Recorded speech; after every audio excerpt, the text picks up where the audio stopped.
How's it hanging? How's it happen? You guys, this is Kevin from the Chord Progression Podcast, brought to you by Dark Fusion Systems, the best custom computing experience for your gaming, creative, whatever needs. Go to description of the podcast, you can find the link and get $100 off using the code CPPOD at checkout for your entire custom build.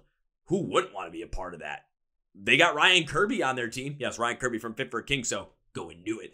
Now it's time for feature presentation. Not a band this time, but we have the most interesting man in the world, Steve Rico from Blowing Smoke with Twisted Rico. Yeah, that podcast here on the podcast today. You're going to find out all about this guy's origin story and really the inspiration on why, when it comes to music, if you want this stuff, why you should go all in and do it with no regrets. That's right, no regrets. Not even a single letter. Are you guys ready? Let's go! Yeah.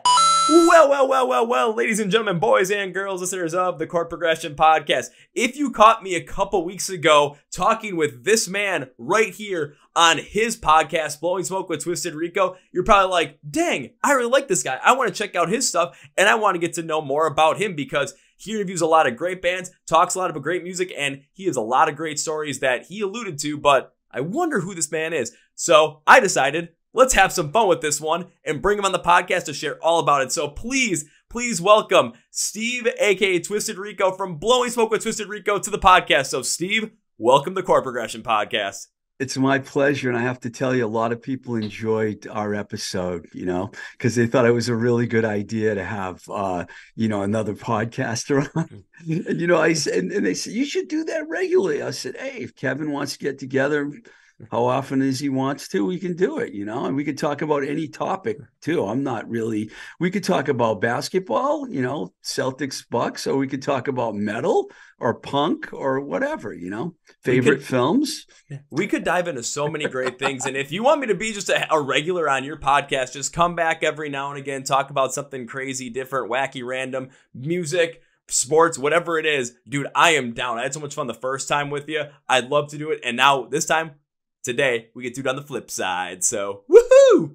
I just want to say I'm so impressed by your knowledge of heavy music. I mean, you blew me away when we were speaking. And then when I watched your show, I was like, wow, this guy is up on all the new metal bands. And I'm not, I'm more of an old school guy. I know my metal, Black Sabbath, Iron Maiden, Judas Priest, Armored Saint, but as far as new bands go, I'm not up as much as you are, and the difference is I interview a lot of older people on my show. I have been getting more younger bands, but I do a lot of like I just interviewed Britt Lightning from Vixen yesterday. I don't know if you know Vixen, but she's not the original guitar player. Jan passed away, but she's been with the band for like 7 years, and they just released a new single. It's really good. And she was so cool, man. You should have her. I'll say I do know Vixen because I think it was back when VH1 was doing those like top 100 songs of like the 80s, is like one of their songs appeared on there. And it was like, I remember when they were talking about, someone's like, this is like the female version of Poison. So I was like, okay, always listen to Poison with my dad as a kid. So of course I'm going to be interested in going and checking that out as well. And I know you have a lot of stuff when it comes to interviewing some newer bands as well, but primarily focused on some of the older ones, given that's kind of more your wheelhouse. For me, when it comes to the younger ones, I find a lot of them. I get to know about a lot of them, but I do also have to give some credit to some of the fans that we have as well, because they're always sending me new stuff. They're always sending me new things. Particularly one, I got to shout out my buddy Julian, aka Heavy Metal Joker on Instagram. He always is like, dude, you got to check this out. You got to check this out. I love seeing his suggestions. So not only am I finding this, but I'm getting other people to say, hey, check this out as well. So I love when people do that. Love that.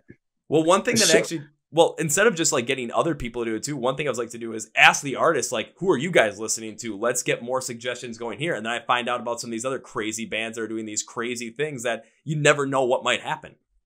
I've done that on a million shows, man. I'm always asking them what they're listening to. I just want to let you know that song was Edge of a Broken Heart by Vixen. That everyone puts that in their all-time metal list because it was a huge hit. Richard Marx, I don't know if you know who he is. He's like a mainstream guy. He wrote that song, and they turned it into like a It could have been a number one hit, actually. I didn't bring that up when we talked to each other because she didn't play on the original version, but she's on a live version that came out in 2018. But yeah, I'm sorry, I didn't mean to go back to that, but I just wanted to let you know that was the track. Yeah, they are kind of like a female Poison. That was a good call right there. Good call. Oh, going back to him, dude, you know I don't mind. This interview and this style of podcast is all about ping pong and back and forth. We get on a wacky random tangent. I always love it, but I want to get people also to know more about you specifically. So I want to hear about your journey in music because I know you've worked from some record companies in previous times and now doing a podcast as well. So how did you get into music originally, man? I want to hear your backstory. Like if you're a superhero, it's coming from, just a lowly human, not doing much, to all of a sudden superpower, Twisted Rico. I'm going to go all the way back because I've been working on this book, and I'm going to go all the way back to when I was a teenager. I started being a sports writer for the weekly paper when I was only like 16. But at the same time, had discovered Black Sabbath and Queen. Those two bands especially caught my ear. So I spent a lot of time with a hockey stick in front of a mirror, so I was doing this hockey and, rock and roll at the same time. And eventually, by the time my senior year came around, I was like more into the music than the sports. I love sports, but music. So when I went to college, I got involved with writing for the school newspaper. I was the editor of my college paper, my community college paper. And I always had a music column there. And then I started getting involved with booking bands at the college. And then when I left that school after 2 years and went to a 4-year school, I went right to the school that I could get into that had a radio station. So I got into college radio. I'm giving you like all the details. That's Oh, I want all the details, man. I told you, I want the whole backstory. I want your origin story movie. This is it right here. Let's keep going. Let's keep going. So basically, once I got into the college, I walked into the college radio station and looked around. They're like, "Who's this guy?" It was in August, but they were on the air already. And I moved up to my dorm early just so I could. I went there with one thing in mind. I want to be on the station. I never was a DJ before. And then I walked into the library and I saw the wall of vinyl, and I was like, this is where I want to live. This is where I want to be, right? So I talked to someone and they gave me a show. I wanted to have a nickname, so I was calling myself the Residential Godfather. And I was doing a show, and it just one thing led to another, and they knew where my head was at. I wanted to be really involved. So I eventually got elected music director of the station. So that meant my job was to decide what the playlist was. You could play a lot of things as long as it was alternative music. This is in 81, okay? You weren't even an idea back then yet, Kevin, probably, right? Not even close to being an idea, man.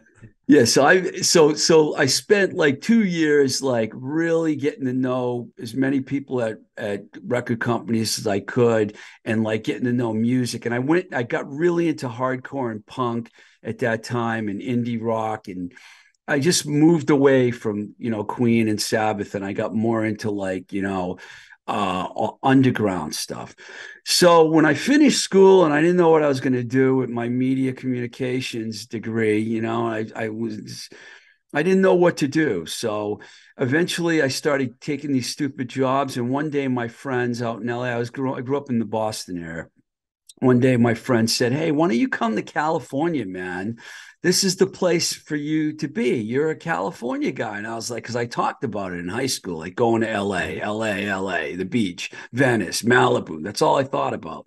So I ended up knowing I had a couch to sleep on. I didn't have any money, dude. I had $200 to my name. I had $400 and I bought a one-way plane ticket for $200. I never had been on a plane. And I had $200 to my name because I grew up in kind of a lower middle income family. We didn't have any money. I put myself through college and had loans and everything. And so I bought that one-way ticket with the idea in mind. I'm going to go to LA and I'm going to get a job working for a record company. And so I went out to LA, and I don't know, man. I just was I had a lot of perseverance. 4 days. I got a job at Enigma Records, which was, they put me in their sales department, which was called Green World. And my job was to sell records over the phone. So that was the job I got. And I spent the first 10 months there doing nothing but talking to record stores. That's why when I talked to you last time, I asked you about mainstream records in Milwaukee, because I knew all the record stores around the country and I knew they were the big one in that area, you know? And I did that for, like I said, almost a year. And then eventually I moved over to the label. And I don't know if you want to interject and ask me questions, because I'll just keep rolling, man, if you don't.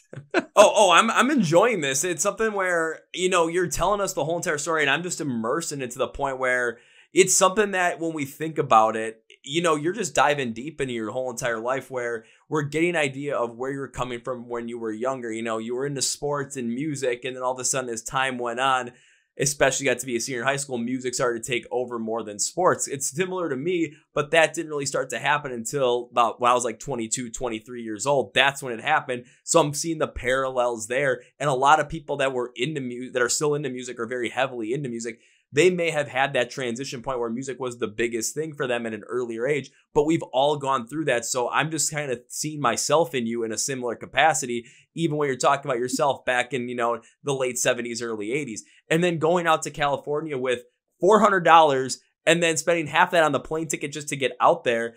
That's something that, you know, when I think about that, you're really going for what you want to go for. You're going for the passion of it. You're going because this is what you want to do. This is what you love, and you're not going to let anything stand in your way.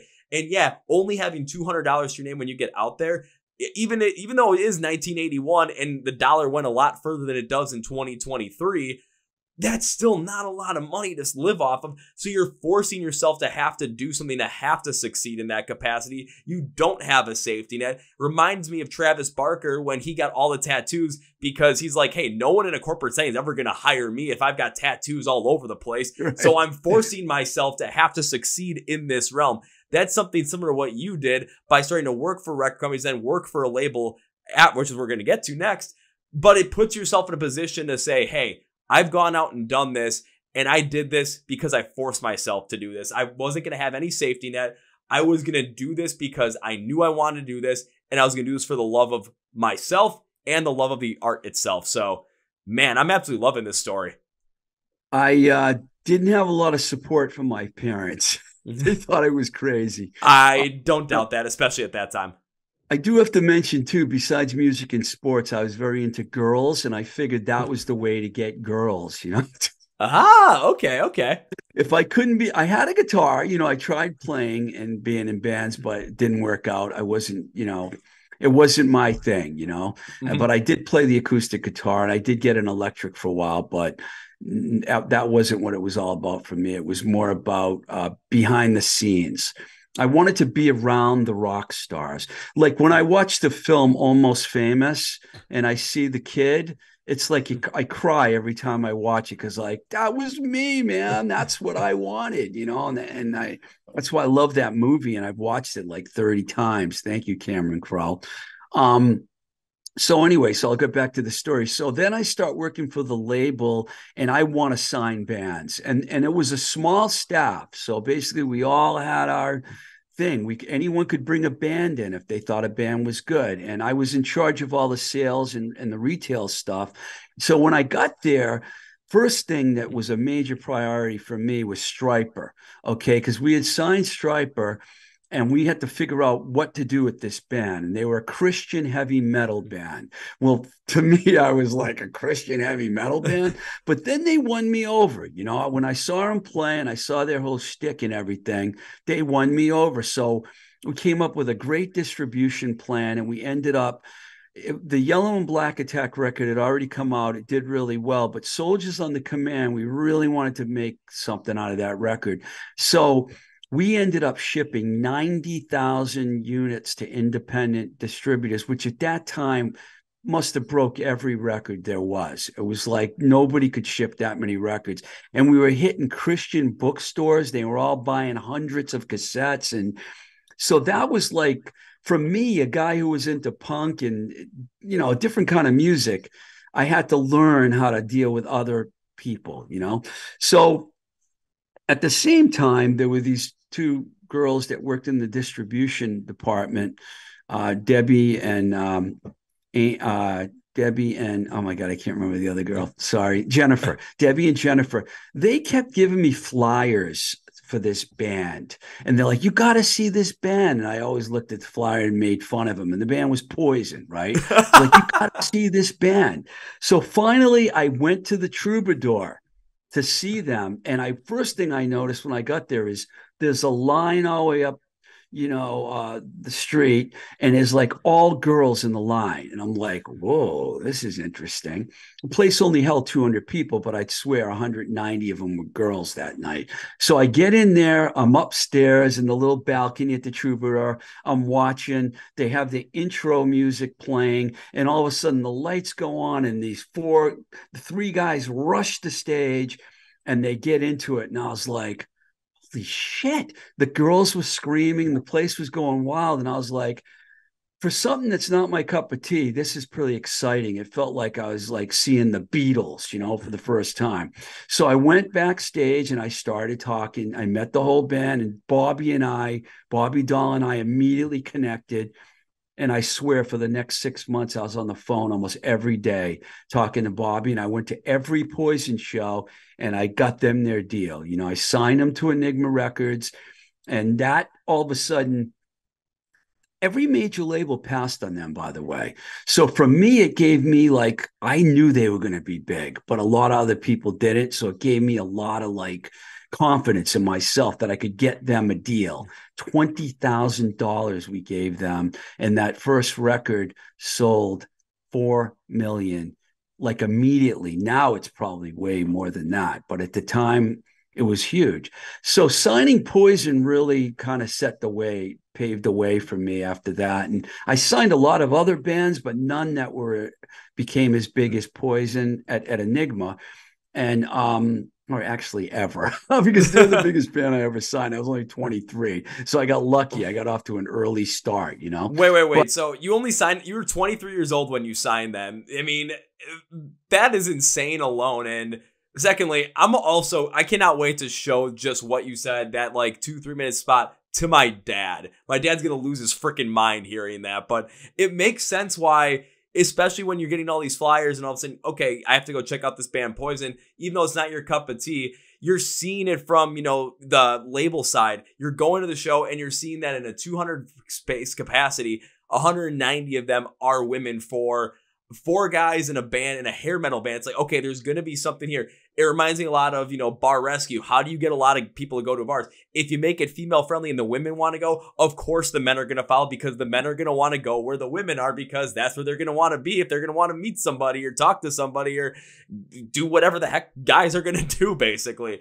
So there's already this draw that is there, and that they're going to be able to bring that in. It's kind of like if you watch the Dirt movie with Motley Crue and Vince Neil, about, just focusing on just, getting chicks, getting laid. That's all his focus was, just what is this music doing to these chicks? Why are they the ones in the front row? It's going to be something that's a draw, especially of a heavier sound. Even today as well, it seems like a lot of the heavier bands in the scene, the ones that are drawing women in are the ones that are really, really hitting it off very, very strong.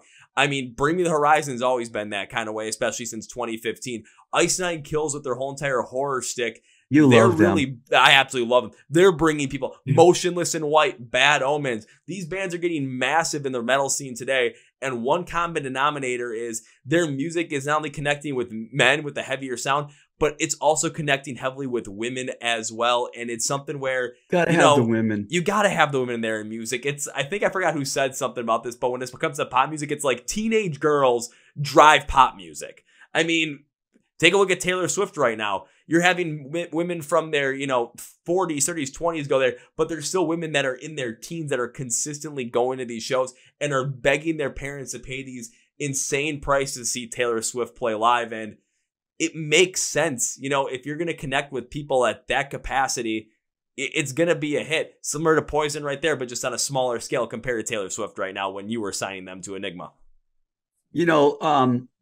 Stryper also had a large female audience too, by the way, because I went and saw them in Costa Mesa at the Pacific Coast Amphitheater, and there were 10, 12,000 people there. And I went with Wes Hine, who was one of the owners of Enigma, and we could not believe it.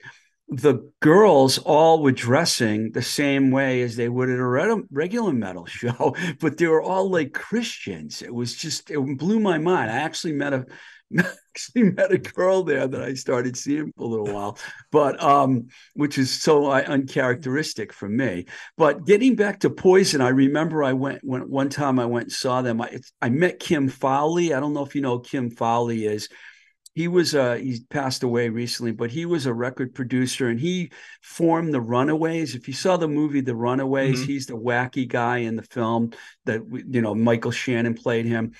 He's the one that told me, you should stay on this band. They're like, there's something there. And he started calling me, and people like at the label were like, how do you know Kim Fowley? I'm like, I met him on the Sunset Strip, when I was at a Poison show. And then we ended up working on projects together years later.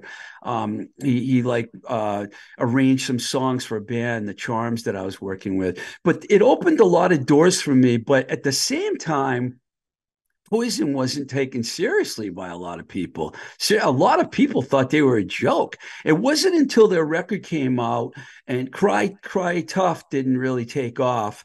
But, Talk Dirty to Me ended up, that's what really propelled them. But I remember I left it after I left Enigma. That's when Capitol came in and did the deal and said, we're going to take Poison, Stryper, and the Smithereens and move them over. And that's when I went to work for Roadrunner in New York. But while I was in New York, I still went to the Madison Square Garden because I got tickets from the band, and I saw them open for Rat.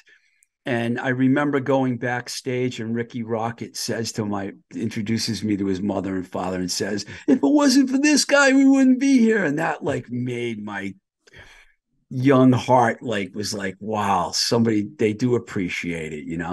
And anyways, I got a little off the track here, but a lot happened in those 3 years I was at Enigma, and I learned a lot. I felt like I took that Roadrunner job because Roadrunner kind of stole me away.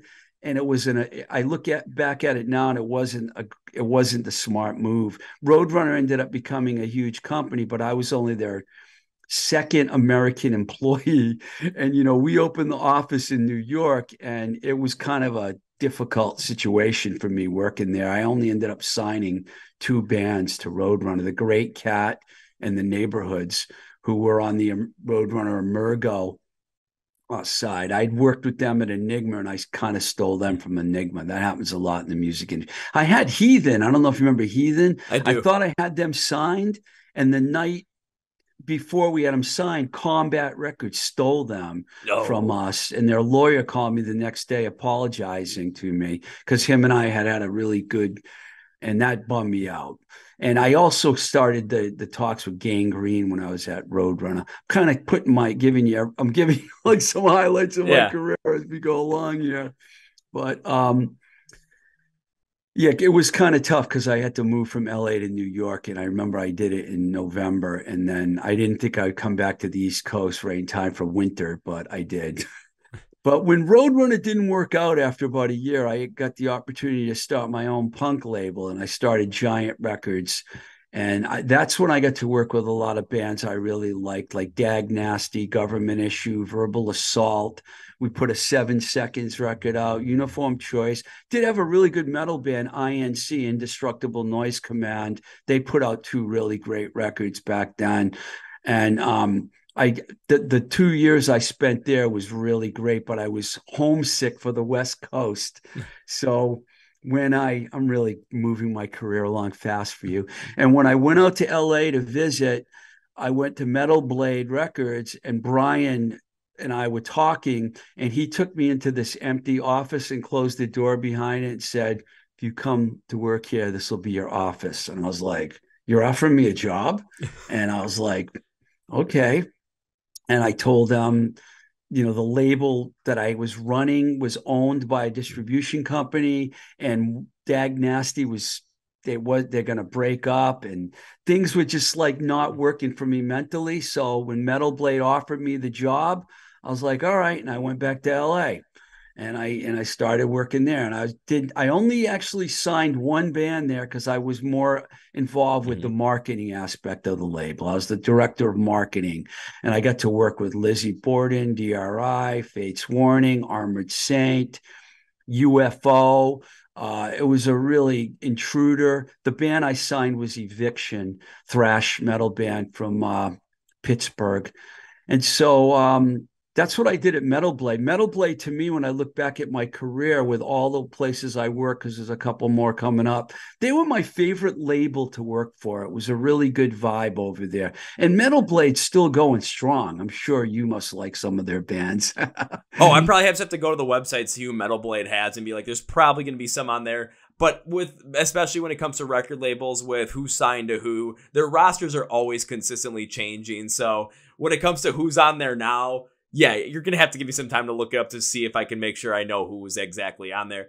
But one of the cool things, especially continuing on with your story, is, with what you're doing in the music industry, what you've done so far, you're touching so many different aspects, from the sales side to signing bands, running your own label, director of marketing. There's so many different aspects that you're touching. A lot of it is on a couple of different things. One is, again, the fact you're putting yourself in that position where, a lot of bands that are out there, it's, it is scary to put yourself out there, to have to like be vulnerable because of the way that financials can be, especially, and also you might be a little afraid, especially the way the internet is nowadays, to get negative comments, to get negative feedback. And because it's so readily available and we so tend to focus on the negatives as humans, it can be somewhat dejecting. It takes a lot of time to build up that confidence, and that's not something that's easy to do. But what you're able to do with your side of it was just have this confidence, continue to build it up, have this resiliency to it, and it helped you connect with so many people so that when you were ready to go to the next thing,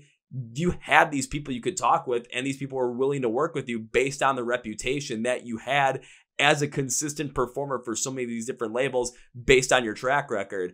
And I take a look at it from my standpoint as well. It's like, I go to shows all the time. There's probably people that I could have absolutely have gone, if I would have focused in on it, could have met, backstage, could have met this person, talk to this person, connect with this person. That would have been cool and all. But then I also look at it for myself too. I'm like, if I would have done that, that would have taken me out of the pit, out of my favorite place in the world. Maybe I should have done some of that. But you know what? All of a sudden I see that pit open up. I'm just like, I gotta go. I gotta hit somebody. Let's do this. Well, let me tell you, I've never lost the fan part of me. I'm still a fan Yes! above everything. Like, I've done 270 podcasts now, and I still get excited for just about every guest I have. One thing I want to tell you is, when I looked back for a while, I used to think about my career and go, wow, in my first 8 years, I worked for 4 different companies. And I was like, I didn't really have any I didn't solidify myself. And then I realized, wow, that actually was a good thing about my career, because I could have got stagnant. Like, I ended up working for A&M Records for 7 years, but all those early days working for independent labels actually helped make me a better person in terms of, what word am I looking for? Versatility, and I had a wide range of music and interests, Metal Blade, after I left Metal Blade, I actually worked for Michael Douglas, the actor. He had a publishing company called Third Stone Music, and my job was to work on films as an assistant music supervisor. Plus, we had a label connected with Atlantic. Now, there were only 2 bands I was involved with there. The Neighborhoods I brought back there, and Saigon Kick, I don't know if you know them. We put those 2 bands through. But I realized after working there for a few years that I really belonged at a record label. And that's how I ended up getting my major label job, which is the one that I spent my whole career trying to get to. It took me to my 30s to get there, but I got there. And at A&M, I got to do a lot. What I started as an A&R consultant, and I would bring bands in the studio and do what they call demo deals with bands. And I did a demo deals with a bunch of bands. None of them got picked up by Brian Huttenhauer. Brian Huttenhauer was my boss. He signed Soundgarden, Extreme, Gin Blossoms, Damn the Machine, which was Chris Poland from Megadeth's band, Paw. He had all those bands. And I brought in some decent bands like Down by Law, which Dave Smalley, he was in DYS, Dag Nasty. And he's just a great punk rock singer. I did some demos with Joey Vera, who's the bass player of Armored Saint, and also he filled in with Anthrax for a while, and also with Fate's Warning now too. They're like a progressive metal band. I don't know if you know them.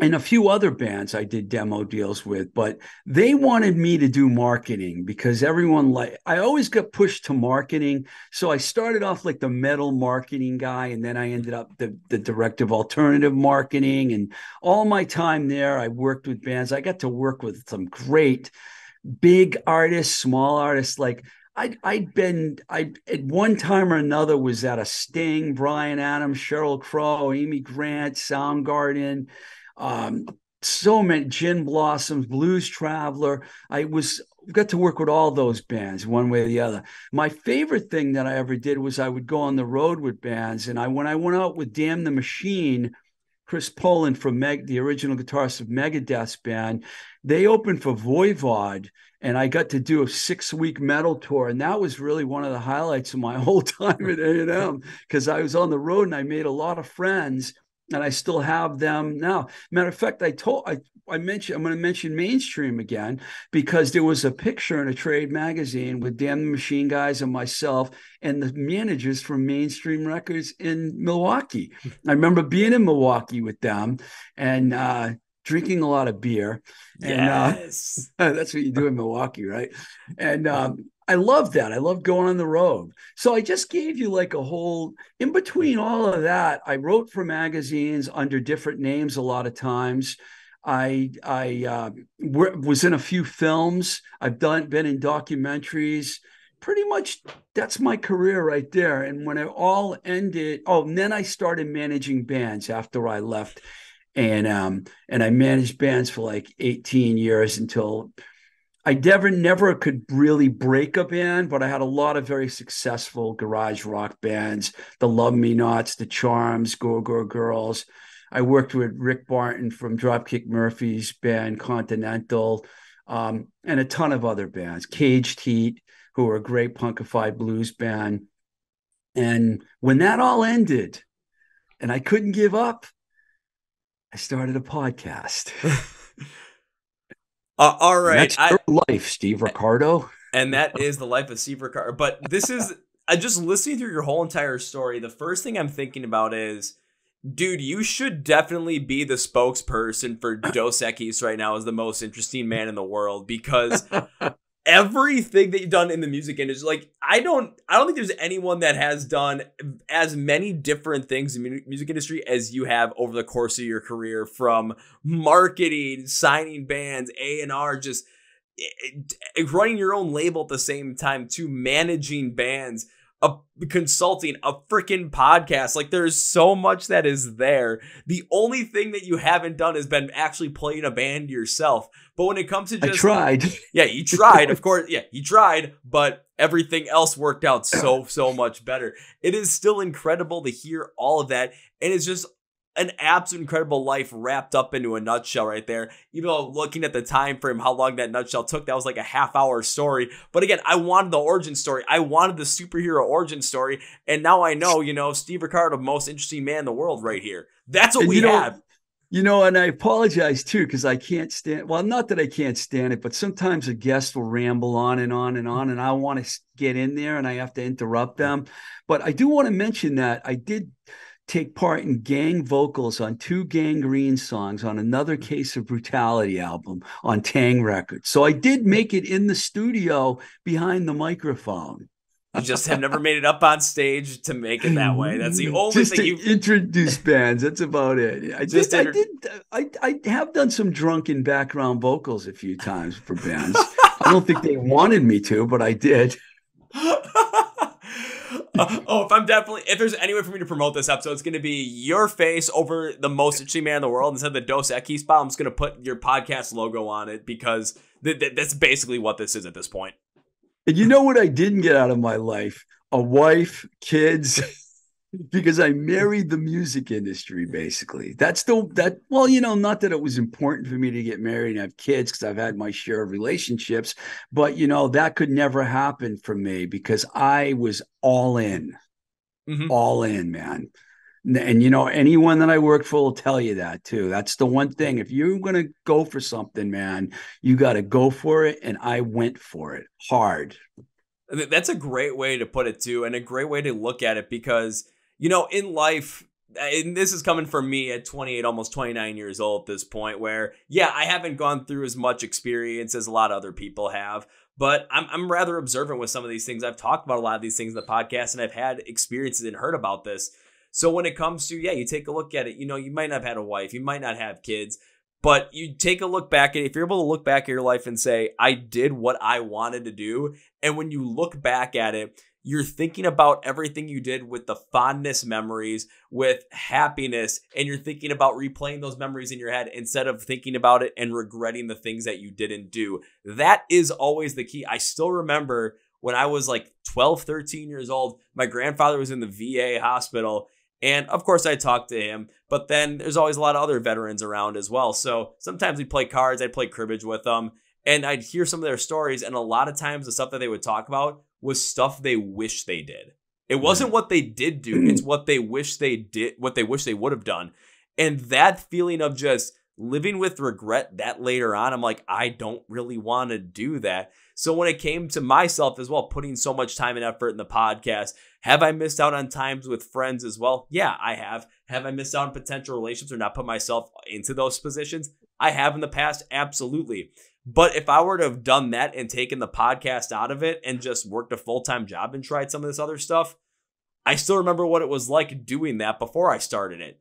And I was just going home after, work, after the gym, sitting in front of the TV doing nothing, wondering if life was ever going to get better. So I always remember that, and I'm like, no, I don't regret any of this. And it feels like you're the exact same way with everything that you've done because you went in for the music. You were all in for it, and that's really where your passion lied. Yeah, the travel thing was great too. I got to go to Europe like 5 times. I got to go to Mexico, Jamaica, Canada, all over the United States. But I'll tell you, it's funny you say that about what you remember in your career. You know what I really remember? Meeting Brian May, meeting Robert Plant, meeting John Entwistle, meeting John Bon Jovi, working with Poison, meeting Sheryl Crow, Amy Grant, Soundgarden, all the bands and people that I got to meet over the years. I never met a Beatle, unfortunately. That was what. Oh, Mick Jagger I got to meet because I'm in Bryan Adams' dressing room, standing there with Bryan Adams talking to his band, and everyone's looking in my direction, and I look, and Mick Jagger's standing next to me. Can you imagine what that would feel like to look and see that sculptured face of Mick Jagger? Hi, how you doing? And I was like, you're fucking Mick Jagger, man.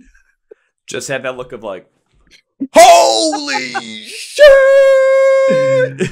Meeting all those rock stars, and even I get excited still when I interviewed Carlos Alomar, David Bowie's guitar player, on my podcast, and I was like in awe the whole time. See, I'm a groupie, man. That's really what I am. I'm like a rock groupie. I love bands. I love musicians. I wanted to be around them, and that's what I did with my life, and I have no regrets about it at all. Every time I was in a dressing room with a band and in the front of a stage, and it meant the world to me, man. It did.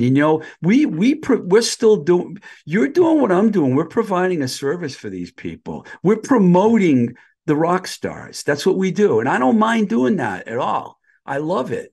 I don't mind doing that at all either. Not just promoting the band, but like you said, promoting the rock star specifically. And kind of thinking about it, one of the ways I really enjoy it is because we get to know these rock stars as people. We get to know who they are. We get to have fun with them, and we get to have this back and forth conversation where whoever is listening, whoever's watching, gets to not only know us, but gets to know these artists as who they are as people. It's not just, what you would read in Loudwire or Kerrang or Alt Press or Metal Injection. It's not what you're reading there. It's you're actually getting to experience this, and you get to connect with them and relate to them because hey, they may have gone through similar experiences as you. Maybe they're, you know, having tough times with relationships like you are. Maybe they don't have the best relationships with their parents. Maybe they've, you know, overcome a drug addiction or alcohol addiction. It's something that we can connect with and we can see that and we get to know more about them. Plus, when it comes to rock music, how many times over the past, 15, 20 years did mainstream media say rock is dead, rock is dead?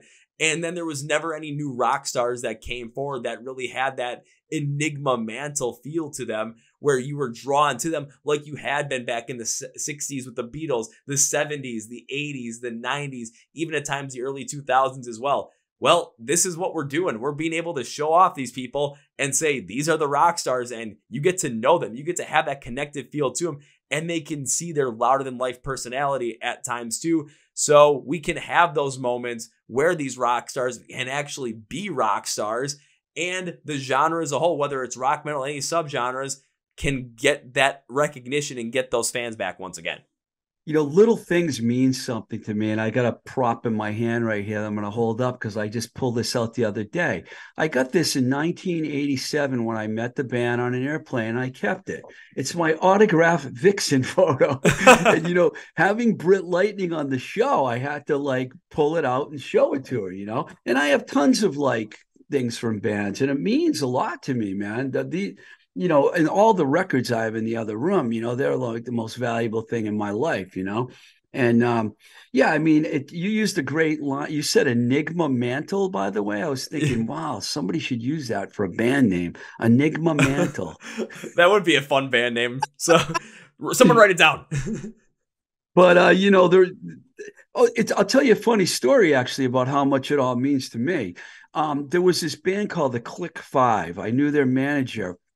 And he asked me to help them book some gigs for him. And one day he called me up because one thing I left out is I did book clubs for a little while, but it's a rough job, you know. Mm-hmm. I did this one bar in Boston for 2 years, and booking bands is really difficult work. But this guy knew I had the connection. He used to be Kiss's tour manager. So he said to me one day, can you put the Click Five on a show? Because Kiss is going to be playing in town, and I want to try and get Paul to come and see the band. And I was like, okay. And I told everyone in the bar, right, that, well, Kiss might show up. And everyone thought, yeah, right, okay. Well, guess what? A limo pulled up outside, and Paul Stanley and Tommy Thayer, who replaced Ace Frehley, and their girlfriends or wives, whatever, showed up. And the guy that was with them was what got my attention. It was Doc McGee, who managed Kiss, Skid Row, Def Leppard, all these bands. And I went right up to Wayne and I said, you got to introduce me to Doc McGee. He goes, don't you want to meet Paul Stanley? No, I want to meet Doc McGee. And that's kind of like how I am. Of course, I met Paul Stanley. He didn't shake anyone's hand. He kind of rubbed his hand against everybody, which is funny, but I can understand germs, you know. Mm-hmm. But meeting Doc McGee was so great because he was like what I wanted to be, but I never could be, you know, not with the criminal element that went along with his whole life. If anyone knows who he is, he's been in a little bit of trouble. But, you know, the fact that he managed Skid Row and Bon Jovi and Def Leppard and Kiss, I mean, those are pretty big bands, you know, and management, you know, was tough, but I you know, it's something I had to do, you know, and I had to do. That's why what you said before, you got to do the things that you want to do with your life, or you will regret it. And you don't want to have regrets. No, I kind of look at it in a sports reference where it's like you only get one at bat in life. Why would you go and play it safe with a bunt single? Why? If you only get one chance at it, why not go for it all? Because the fact of the matter is if all of a sudden, oh, what happens if you swing and miss? Okay, you swung and missed, but when you think back about it, you're not going to have regrets saying, I wish I would have gone for it. You're going to know that you tried, and if it didn't work out, and you can probably go into something else. But you got to take that chance. You got to take that swing. And even when I've had those times with the podcast where, man, I feel like I can't go no more. Financially, it's not working out. Like, this is not going well. I still think about that too. And think about that time when before I was doing it, if I wasn't doing it, I'd be just absolutely 100% miserable. And I'm not letting myself go down that road again. Dude, I just posted some compilation photos on my Instagram today saying that it's a labor of love because I know exactly what you're talking about. When you lose a sponsor, man, it's like, oh, Jesus, you know, it's like it's not easy doing this, but we have to do it because we love it. There's another story I wanted to tell you just because I thought you would like my rock stories, Oh, when I I was love these working at stories. when I was working at Metal Blade, all these labels used to hire us to like kind of build the base for their new bands. And there was a band that was coming out of Seattle called Mother Love Bone. It was members of Green River were in the band, and we started working with them, right? And I got to work on their first EP. Well, one day when they were in town playing at the Whiskey, Mike Feely, the president of Metal Blade, said, a couple of guys from the band are going to come in. Will you meet them? And it was Stone Gossard and Jeff Ament, right? And I don't know if you know who those guys are. They're in Pearl Jam. But it was the bass player and the guitar player of Pearl Jam, in case people don't know out there. And I met them in the morning, and they came in my office, and I had a Celtics thing on my wall. And all we talked about for the whole time was there was basketball. We never talked about anything else to do with music. That's all they wanted to talk about. And when I went to see them that night at the Whiskey, the singer had a Lakers shirt on, and Andrew Wood, he passed away, unfortunately. He was walking around the crowd and just sticking the mic in people's faces. And we're in the middle of LA, and he stuck the mic in my face. Celtics rule. Like everyone's booing in the whole fucking place. Excuse me, I don't know if you like swears on your podcast. I don't give a shit, man. I want he would be the authentic you. So if you want to swear, go fucking right ahead. But it was, I just, I had to tell you that I did that because the Laker fans did not appreciate it at all. But I'm a Celtic fan, and I didn't give a shit either. So I'm all for that too. Because again, I'm wearing, like, right now, I got a Minnesota Vikings hat, and I'm from Milwaukee, Wisconsin. That's where I live. So I live in the territory where it's all Packer fans. It's been this way my whole entire life. I've always been the opposing fan. Heck, even when because I went to school in Minnesota as well. So went to University of Minnesota, Golden Gophers. Every year when the Gophers and Badgers, Wisconsin Badgers, play each other in football, and the game's in Minnesota. Yeah, when the game is in Minnesota, like it is in 2023, I don't go to the game in Minnesota. I will go to a bar in Madison on Regent Street, which is right where the main bar, like strip for the university, where all their bars are. I'll go to the one my brother manages. My dad and I will go there. I'll be the only one wearing maroon, and I have a blast every time, whether the Gophers win or lose. It doesn't matter. I have a great time regardless because it's just fun, and it's a great time. It's like going to shows too where, yeah, maybe your favorite band is playing, like the headliner. Maybe the band I want to go see is the band right before them. Who cares? We're all there to have a good time. Let's just enjoy, relax, have a good time. And heck, if you want to try and hit me in the pit, bring it on. We'll have some fun. That's the one place I didn't spend a lot of time is the pit. When you're, 5'8", 160 pounds, even back then I weighed less, it's not a safe place for a guy like me, It's a little different for me standing 6'1" around, like I think I weighed myself the other day was like 188. So you gotta understand too. I was like, the pits I'm talking about were hardcore, not metal. I was like in the early 80s when I went to shows, it was hardcore. Okay. It was like, and I remember going to CBGBs. Yeah. I remember going, well, they didn't do the arms. I don't like that arm karate thing they do. They didn't do that back then. It was a circle and it was just like slamming, but a lot of the dudes were big dudes that would go in there, and I would just not be able to survive. I remember I accidentally got thrown in a pit a few times and crawled out, but it's like... Still one of the most interesting men in the world, Steve Rico, aka Twisted Rico, right here on the Chord Progression Podcast. Well, as we're coming close to that time, I've got one final question for you before I wrap this up, Steve. If you're ready for it. I think so. I got my phone ready in case you start asking me like a list or something like I did to you. It's going to be a list, but we'll see what you come up with. So I love asking this question in the podcast because I ask this to every band now, and I'm asking it to you because it gets us to know more great music that's out there, especially from the new side. So can you give me three newer bands that you are absolutely in love with right now? I want to hear it because I want to get more people into more great new music, and I want to hear the three suggestions from the most interesting man in the world. Well, I feel kind of weird doing this on your show because I know you have a very heavy audience. So, I mean, the heaviest band that I've been into lately that's new, and they only have a demo out, their demos are out on Bandcamp, is The Long Wait, which is members of SSD Control, Slapshot, and the Wrecking Crew. Those are all big hardcore bands. That I went to see that one of their shows. They were great. I love them. There's a band in California called Straight Jacket. They sound exactly like Green Day. So if you don't like Green Day, you probably won't like them.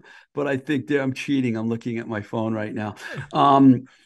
Let's see who else. What else have I been listening to lately? See, I listen to a lot of older stuff. Survival Guide, I really like. Emily Whitehurst. She was the original singer of Tsunami Bomb. I've been listening to them a lot lately. Really like them a lot. Muck and the Myers are my favorite Boston band right now. They're a garage rock band. I really like them a lot. Louise Post from Veruca Salt put out a really good solo record. I really enjoyed that. Juliana Hatfield, I've been listening. She just put out an ELO tribute record. I really like that a lot. The Croaks, I'm surprising myself that I'm remembering all these. They're a very young Boston band. Like, I'm into a lot of Boston bands because I've always been a supporter of the scene, and I'm out here. Fair. Understandable. I mean, I like, I even like Boy Genius, who is like, you wouldn't think they would be someone I like. It's Phoebe Bridgers, Julian Baker, and Lucy Dacus. It's kind of like an alt country almost band, I like them. And I think, I dig into my record collection a lot. There's a new band called Blame It on Whitman. They're kind of a high energy. They sound like a 90s alternative band. I like them. There's a lot of the people I've mentioned have been or will be on my show because you know what I do, man? When I have a show coming up with a guest, I end up going deep diving into their whole career and like I just had Britt Lightning on from Vixen, and she was in a band called Jaded. They were an all-girl metal band around 2005 to 10. I went back and watched a bunch of their videos, because I want to know what these people have done with their careers. You got to read. I don't have to tell you this because you're good at it, but a lot of people have podcasts. They don't research, and they don't even know who they're interviewing. I mean, that's a sin. It's an insult to the guest. It's an insult to the guest. Yeah, it's an insult to the guest, and it's an insult to the artistic integrity that's being put forward, and from not only the guest but for yourself as well. If you're not actually trying to figure this stuff out, I don't know what to tell you. I mean, it just doesn't make any sense. But this is why I'm calling the most interesting man in the world once again. I asked you to give me 3 bands. You gave me like 10. You overshot it way, way, way too much, and I absolutely love it. So, man, that's going to be a hard video to cut up. It's going to be like Ask 3, all of a sudden, bonus, bonus, bonus, bonus, bonus. But it's all for fun. Let me just say one other thing, too. Even when you came and when you reached out to me and said, I'd love to be on your show, I did a lot of my research on you, okay? I went and watched a bunch of your podcasts, and I couldn't watch them all, obviously, because you have a lot. But you turned me on to some bands I didn't know. So, that's what you have to do. I'm taking that as a win. So, Steve, as we bring this podcast to conclusion, one of the things I like to do is give my guest, which is you, right now, a chance to say whatever you want to say, plug or you want to plug, promote or promote at the end of the episode. So, my friend, the floor is yours. Well, my show is called Blowing Smoke with Twisted Rico. You can listen to it on Apple, Spotify. I just got added to iHeart, Amazon. I do videos. I put the Zoom interviews on YouTube. I know you're more of a YouTube focused guy. I'm more of a listener kind of guy. I guess it's, I don't know, an age thing or whatever. But, I want to be like Mark Maron, and have that big listening audience where he doesn't even do video. But I like video. Don't get me wrong. Next Monday, I don't know when this show's coming out, but on the 27th of November, the one I've mentioned her 3 times already. I'll mention again, Britt, got her name wrong now. Britt Lightning from Vixen. I just interviewed her. That's one of my big ones coming up. But I've interviewed a lot of other people, So go back 270 episodes. Check it out. Blowing Smoke with Twisted Rico. I also have a TikTok page at Twisted Rico, and I put a lot of clips up from my shows on there too. I'm going to plug that as well. And the Instagram is at Blowing Smoke with TR. Got to shout out to the social media, right? Oh, absolutely got to shout out to the social media. You have to. And that's why I'm in this podcast with 3 very specific things, because Mr. Twisted Rico right here, most interesting man in the world, told you where you can find the podcast. Basically, the exact same places you can find us in the Chord Progression Podcast: YouTube, Spotify, Podcast, iHeartRadio, Amazon.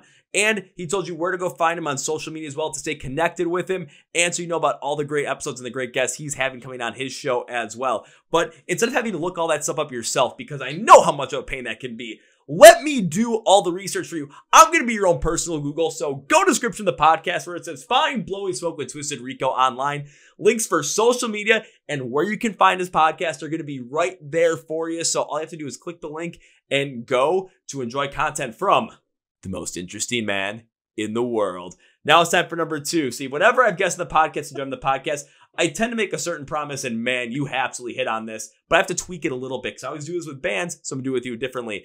It's instead of when I get to see you perform live for the first time, when I get to meet you for the first time, likely at a show, I'm going to come up, I'm going to say hi, we're going to have a good time, but my promise to you is this, my friend: first round's on me. Thank you. I don't drink alcohol anymore, but I'll take an iced tea with extra lemon. That is perfectly fine with me. It's first round of whatever, man. I know there's a lot of bands out there that don't drink anymore. I'm like, hey, whatever you guys want. If it has to be, iced tea or something, or, an overpriced Liquid Death can, I'm good with that, whatever it is. So I like Liquid Death. As we bring this podcast conclusion, I cannot end this by saying goodbye because, dude, talking with you today, on the flip side, compared to what we did the last time, is so much fun. I would love to keep this going, bring you back on. I'd love to be back on your show as well. Anytime. So let's keep this rolling. So this is not goodbye, my friend. This is I'll see you later. Thanks, Kevin. Well, folks, this is my interview with Steve Rico, Blowing Smoke with Twisted Rico from the podcast. Now it's time for Kevin's final thought. This dude is the most interesting man in the world. Hearing these stories, hearing these insane moments that he's had in music, the thing that stands out to me the most is when we were talking a little bit towards the end about, he's like, I haven't have a wife, no kids. I've had relationships in the past, but he was married to the music. But the key behind it is he doesn't regret any of it. The things that he wanted to do in life with music, with his life, he went out and did. So when he's older, when he gets to that point where, everything's in the past and what's in the future is, the great beyond, he's going to be looking back on his life, thinking about all the great things he did, not things he wish he did. Now, when it comes to myself as well, I don't know where else life's going to take me, but right now I'm still fully dedicated to this stuff, and I don't regret a minute of it. I don't regret going to these shows. I don't regret doing all these podcasts. I don't regret taking time from other things to continue to do this, because I remember what life was like before I started this stuff and how miserable I was, even when I had time to go and do stuff with friends or do other things. I would just sit around there and I would wait for something to happen. Like, is life getting any better? And I think about all the stuff I've been able to do since I started the podcast when I was 24 years old. And I was like, my God, this is fun. I do not want to stop. I want to keep going. So we're going to keep rolling with it. And whether your life is you want and you really want to, have a family, have a career, go after something, whatever it is, just make sure you're doing it so that, when life comes to an end, you're looking back at the things you did with happiness and not wishing you did different things. When it comes to finding Blowing Smoke with Twisted Rico online, yes, the podcast. Go to the podcast. All the links to social media are there for him. And where you can find the podcast: YouTube, Spotify, Podcast, iHeartRadio, and Amazon. Also, make sure you follow the Chord Progression Podcast. So in the description, you can find us Facebook, Twitter, and Instagram. Best places to find out about what's coming next, where the podcast is, all that good stuff. Also, make sure to subscribe right down here to subscribe to our podcast here on YouTube. New episodes every single Tuesday and Thursday, and episodes of reactions every Friday as well. If you're on audio version, Spotify, Podcast, iHeartRadio, Amazon, you can listen to the audio version, all the episodes in full every Tuesday and Thursday. Be sure to like this video and like this episode to help pushing the algorithm. Thank you, Mr. Most Interesting Man in the World, Twisted Rico. Oh, we're going to be bouncing back and forth on each other's podcast again because this is so much fun. So that's what you guys think for watching, listening to the Chord Progression Podcast. My name is Kevin, and you guys know how I end every single one. That's a big, healthy, and hearty. See ya!